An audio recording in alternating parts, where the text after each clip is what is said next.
नौकरी ना मिले सरकारी बलमा तरकारी कतर से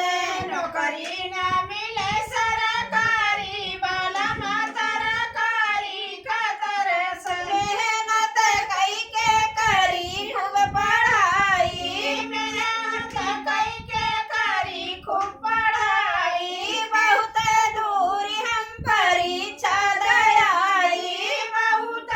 दूर हम परीक्षा दयाई बहुत दूर हम परीक्षा दयाई बहुत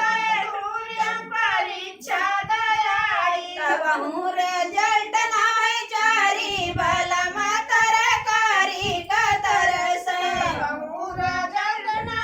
चारी बलमा तरकारी कतर से रिजल्ट नाई चारी बलमा तरकारी कतर से तब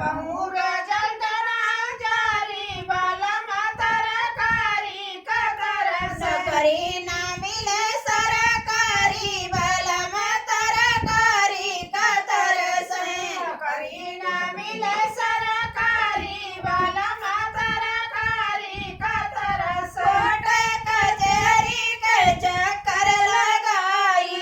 कोर्ट कचहरी के चक्कर लगाई कोर्ट कचहरी के चक्कर लगाई कोर्ट कचहरी के चक्कर लगाई तब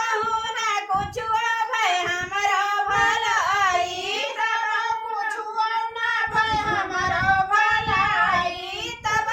ना कुछ भय हमारा भलाई तब